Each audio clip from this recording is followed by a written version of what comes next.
नमस्कार दोस्तों, मैं उज्जवल पांडे आप सभी लोग का स्वागत करता हूं। और मैं आज बड़ी भाग्य से नारायण की कृपा से एक संत के दर्शन हुए हैं। ऐसे तो ये कुशीनगर यूपी से आ रहे हैं और दंडवत करते हुए बाबा धाम तक जाएंगे। और ये मुझे मुजफ्फरपुर ज़िला में मिले जहां मैं रहता हूं। और वहां से इनके इच्छा से, इनके कृपा से, महादेव की कृपा से और माई की कृपा से इनका सानिध्य प्राप्त हुआ। और काफ़ी दूर तक चलते हुए मुजफ्फरपुर से आगे बढ़ गए हैं। और बीच में 1-2 दिन तक मैं इनके पास आते रहा, इनकी कृपा से, इनकी इच्छा से। और आज बहुत आगे दूर निकल गए हैं, तो शायद आज के बाद हम लोग नहीं मिल पाएंगे। बाबा का आशीर्वाद नहीं मिल पाएगा इनके सामने आने का मौका। अब कभी मिले वो तो महादेव आगे जाने। तो आज कुछ विशेष बात करेंगे और आप सभी को आशीर्वाद दिलाएंगे। तो बाबा, आप अपना एक बार परिचय दीजिए अपने मुख से। परिचय जिला कुशीनगर उत्तर प्रदेश का जी निवासी हूँ। अपने गृहस्थ कुटिया से चल करके जी हम तो यात्रा सुल्तानगंज होते हुए जी वहाँ गंगा जी का जल लेकर के जी बाबा बैद्यनाथ भोलेनाथ को जलाभिषेक करने के लिए मैं अपने कुटिया से दंडोत देते हुए बात। तो अब मैं एक बार चाहूँगा, मेरा दोस्त है ये और ये अच्छा भजन वगैरह गाता है, तो एक गुरु ब्रह्मा जो करके जो है उससे बाबा का स्वागत करेगा। ये सुनाओ अच्छे से।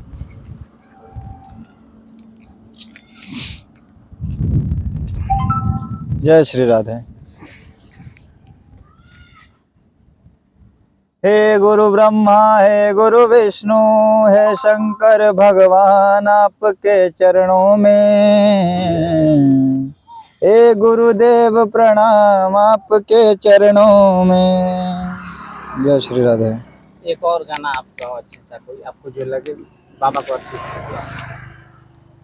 पहले आपको सवाल कर लीजिए, फिर हम। तो दोस्तों अब आइए बाबा, जो आप शुरू से भक्ति में उतरे हुए हैं, ऐसा कब हुआ जो महादेव को आप स्वीकार हो गए और महादेव आपको स्वीकार कर लिए? कुछ चंद लाइनें आप बताइए थोड़ा मेरे भक्तों को आशीर्वाद के रूप में। जब से वास हुआ जी तभी से मेरा मन प्रभु के तरफ आकर्षित होने लगा। और अपने गृहस्थी जीवन जीते हुए जी परिवार के जंजाल को देखते हुए जी अपने मन को एक नंबर पर मैं प्रभु के चरणों के दर्शन की ललसा रिकॉर्डिंग देखते रहे हमको लगी रहती है। जी। इसी में जीवन में संघर्ष करते हुए जी हमारी इच्छा बनती रहती है कि प्रभु का दर्शन, चरणों का धूलि कब मिल जाए। जी जी इसी की ललसा हमेशा बनी रहती है। अच्छा बाबा, जैसे आप थोड़ा देर दोस्तों मैं बता दूं आपको कि जिस लोकेशन पर हम लोग बैठे हुए हैं ये रास्ता है। और चूंकि ये दंडवत करते हुए जा रहे हैं तो कोई सही जगह तो मिलेगा नहीं बैठने के लिए। जहां प्रभु मिल गए वहीं पे इनका आशीर्वाद ले रहे हैं। आप जैसे थोड़ा देर पहले बता रहे थे कि जो प्रसाद होता है उसका क्या महत्व है। प्रसाद कभी किसी के द्वारा दिया गया हो उसे ग्रहण कर लेना चाहिए। तो थोड़ा सा उसको एक बार आप फिर भक्तों को थोड़ा बताइए कि इसका महत्व क्या है। कोई संत महर्षि या जो भी प्रसाद मिलता है तो भगवान का ही प्रसाद होता है जी। उसको अहंकार नहीं करनी चाहिए जी। उसको भगवान की प्रसाद समझ करके प्रेम पूर्वक उसको ग्रहण कर लेना सबसे उचित बात जी होता है। इसका क्या महत्व, जैसे आपने बताया था? इसका महत्व तो प्रसाद प्रभु का प्रसाद का महत्व हम क्या बता सकते हैं। उनके प्रसाद तो प्रसाद ही है। इसका महत्व प्रसाद का कोई आज तक नहीं बता सकता कितना महत्व उसका। अच्छा बाबा, आप जब से आप निकले हैं घर से कितने दिन हो चुके हैं अभी तक? आज तो हम 7वां महीना में 11 तारीख को घर से अपने कुटिया से चले। जी जी। आज 2 महीना 12 दिन चल रहा है। जी। बराबर दिन चल रहा है 2 महीना। तो और कितना आपको लग रहा है कब तक आप बाबा के शरण में पहुंच जाएंगे? और बाबा के शरण में तो आज भी उन्हीं के शरण में चल रहे हैं। जी। अब तो कब बुलाएंगे अब वो ही जानते हैं, अपने धाम में कब बुलाएंगे अब समय तिथि वही जानते हैं। कुछ ऐसा मतलब महादेव का जो आशीर्वाद आपको प्राप्त है और जो आपके अंदर है वो चीज़ और भी लोग जो प्राप्त करना चाहते हैं वो किस तरीके से प्राप्त करें, क्या करें जो महादेव का असीम कृपा उनको प्राप्त हो, ताकि जीवन में खुशी, शांति और आनंद आ पाए? सब कुछ शब्दों में बताइए भक्तों को थोड़ा। वो देखिए, आपका जो भाव है वो प्रकट कीजिए। ये संसार में रहती हुई, इस संसार में रहती हुई संसार का अन्न पानी सेवन करते हुए जी, अपने परिवार में रहते हुए जी, अपने मन को एकाग्र कर करके ये समझ लेना चाहे कि जो भी कुछ है दिखाई दे रहा है ये मेरा नहीं, ये सब प्रभु का ही है। जी। जब कोई भी मनुष्य जब समझ लेता है कि ये सब कुछ प्रभु का है, बच्चा बच्ची ये शरीर भी अपना प्रभु का ही है, धन दौलत जो भी कुछ दिखाई दे रहा है वह सब प्रभु का ही है। जी। किसी ना एक दिन इसको सब छोड़ करके चले ही जाना है। जी। ये बात समझ में आ जाए और संसार को नस्वान समझ करके, जी, ये एक दिन सब नस्वान है, जी, ये समझ करके प्रभु के तरफ वह मुड़ करके चल देगा, जी, उसी दिन से उसको आनंद ही आनंद प्राप्त हो सकता है। जी।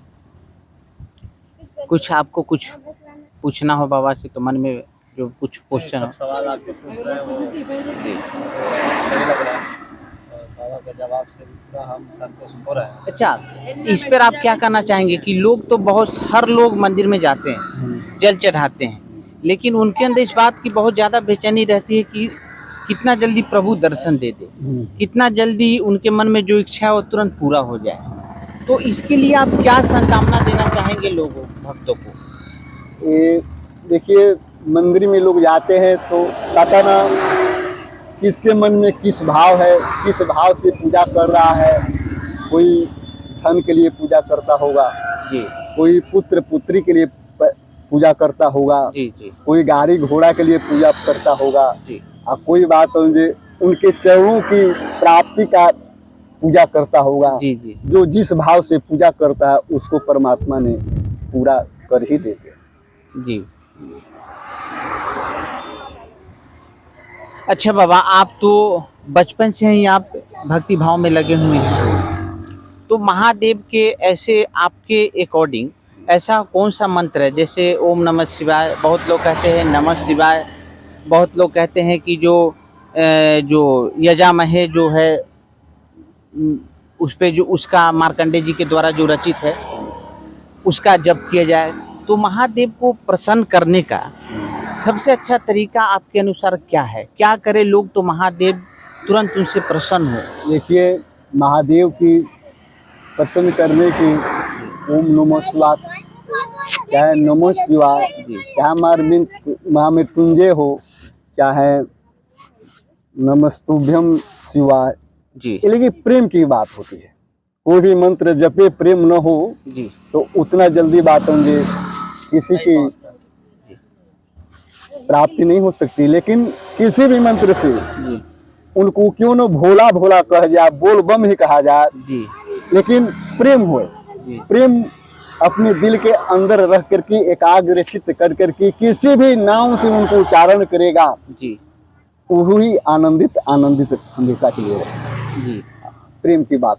अच्छा, बहुत ऐसे भक्त हैं जो इस बात के लिए कन्फ्यूजन रहते हैं कि मैं राम राम करूं या शिव शिव करूं या फिर राधे कृष्ण करूं, तो इनके कन्फ्यूजन को हटाने के लिए कुछ आप बताइए कि सब तो जैसे लोगों का कहना है कि सब एक ही हैं। हाँ, तो थोड़ा अपने भाव में आप थोड़ा बताएं कि इस कन्फ्यूजन को कैसे हटाया जाए। एक कृष्ण को बातन जी राम राम कहना चाहते हैं, जी, तो शिव शिव कहना चाहते हैं। जी, तो देखिए, शिव तो सबका गुरु होता है जी ना।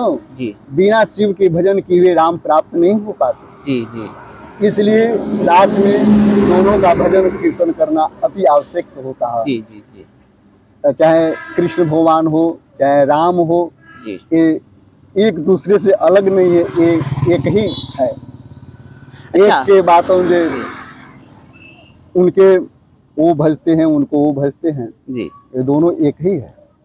जी। अच्छा, जो बोलते हैं ना द्वैत और अद्वैत, तो बोलते हैं कि जब तक आप अद्वैत की भावना आपके अंदर ना आ जाए, जब तक आप ये समझ में न आने लगे कि राम शिव कृष्ण सब एक ही रूप हाँ। है ना, ईश्वर एक ही है।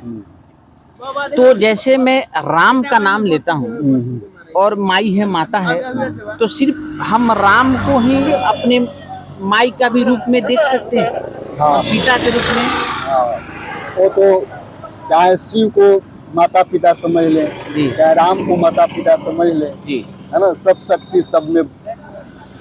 अच्छा, इसमें कोई भेदभाव नहीं। यदि मैं राम राम कोई भक्त जपते हैं और वो ये भाव लगा दे कि यही मेरी माँ है, यही मेरे पिता है, तो माई का जो रूप है, जो जगदम्बा है, वो भी प्रसन्न हो जाएगी। हाँ हाँ हाँ, हो जाती। उनके लिए कोई अलग मंत्र अलग की अलग आवश्यकता नहीं अलग है। अलग कोई नहीं। सिर्फ राम राम या हाँ, शिव शिव, हाँ। एक रूप को दोनों, तुम्हें माता च पिता, तुम्हें बंधु च सखा, तुम्हें बंधु। विद्या द्रविणम तमेव सर्वम। तो इसका मतलब यही है कि एक निराकार है। हाँ। उस शब्द को आप माता पिता मान के आप हाँ हाँ, भज करे सकते तो हैं। जगदम्बा भी प्रसन्न हो हाँ, जाएगी। सब सारे देवता प्रसन्न रहेंगे जी। इसमें ये नहीं कि मैं उस देवता का नाम नहीं ले रहा हूँ, जी, जी। वो गुस्सा हो जाएंगे। नहीं जी। नहीं, सारे लोग बात होंगे, प्रसन्न रहेंगे। जी। वो तो सब माता पिता हैं, जी। और जैसे जैसे समय आया है वैसे वैसे रूप बात होंगे, जी।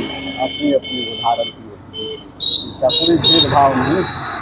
अच्छा प्रभु, बहुत सारे लोगों का मानना होता है कि यहाँ भी लोग बहुत सारे हैं, बहुत सारे लोग कहते हैं कि भक्ति की उम्र होती है, कि अभी आप बच्चे हैं तो थोड़ा पढ़ाई करो, सियाने हैं तो पढ़ाई करो, जीवन सेट करो, फिर उसके बाद एक उम्र आएगी तो उस भक्ति में आप उतरना।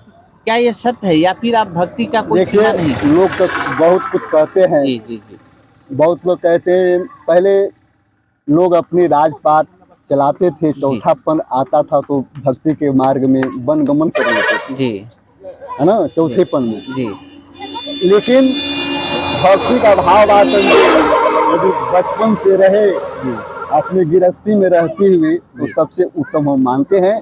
क्योंकि कोई भी काम करते समय, जी कोई भी खेती गृहस्थी करते समय हम ईश्वर का ध्यान करें, ईश्वर का नाम लें, तो सबसे उत्तम साधन हम इसी को मानते हैं। जी। हाँ। तो भक्ति की कोई मतलब सीमा नहीं है? उसका कोई सीमा नहीं, जब उम्र आप की भी कोई सीमा नहीं। जी पता ना किस उम्र में किसको बात होंगे भक्ति का भाव आ जाए, इसका जी। कौन सीमा।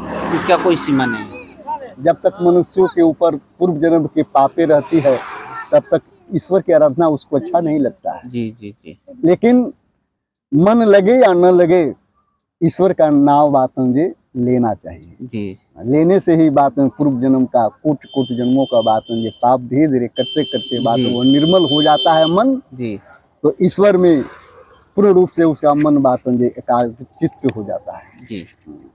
अच्छा बाबा, लोग अब एक और समस्या है अपने गृहस्थ परिवार में, जब गृहस्थ में लोग होते हैं तो वो लोग जैसे भक्ति भाव में भाव का सबसे ज्यादा महत्व है या फिर पवित्रता का महत्व ज्यादा? देखिए, गृहस्था आश्रम, सब गृहस्थों आश्रम से ऊंचा स्थान दिया जाता है। जी। अगर गृहस्थी न हो, गृहस्थी से कितने महर्षि ऋषि सब गृहस्थी से तो आते हैं ना। जी जी जी गृहस्थी से तो अन्न पैदा होता है कि सबका बात पालन पोषण होता है। जी गृहस्था आश्रम में रहते हुए जी अपनी ईमानदारी से, सच्चाई से अपना जो भी जीवन यापन करें, जी किसी की बुराई न देखे, बुराई न करे, किसी के धन चुरावे न, किसी के से बात किसी प्रकार का द्वेष न रखे, जी और अपनी गृहस्थी करते हुए वो परमात्मा में मन लगा लें, तो उनका भी कल्याण हो सकता है। जैसे लोग बोलते हैं ना कि लोग जो समर्थ है, नए कपड़ा पहनना रोज, या फिर पवित्रता में वो पैसा भी खर्च कहीं ना कहीं होता है, नए कपड़ा खरीदना या फिर चंदन लगाना, अच्छे अच्छे जो भी है, यदि किसी के पास वो समर्थ नहीं है पवित्रता को बनाए रखने में, यदि उसका भाव पूरा सही हो तो क्या वो भक्ति में अच्छे से आगे जा सकता है? हाँ हाँ, जा सकता है। ये चंदन लगाने की स्वाभाविक बातों जी, जी महत्वपूर्ण वो भी बातों जी अच्छा होता है। जी जी जी लेकिन अगर वो उसमें सामर्थ्य नहीं वो हो रहा है जी तो अपने मन की गति से बातों जी वो ईश्वर का स्मरण करे, ध्यान करे, जी। तो वह बातों जी आगे निकल सकता है, भगवान को वो भी बातों जी दर्शन पा सकता है, इसमें कोई संशय नहीं। आप लोग को कोई प्रश्न है बाबा से पूछना चाहते हैं? कोई भी मन में बात हो तो आप पूछ सकते हैं। अपने अपना मकान हुआ हुआ हमारा तो मकवान उत्तर प्रदेश जिला कुशीनगर में पड़ता है। कोई जिंदगी से कोई सवाल हो भक्ति भाव से तो वो बोलिए, है कुछ?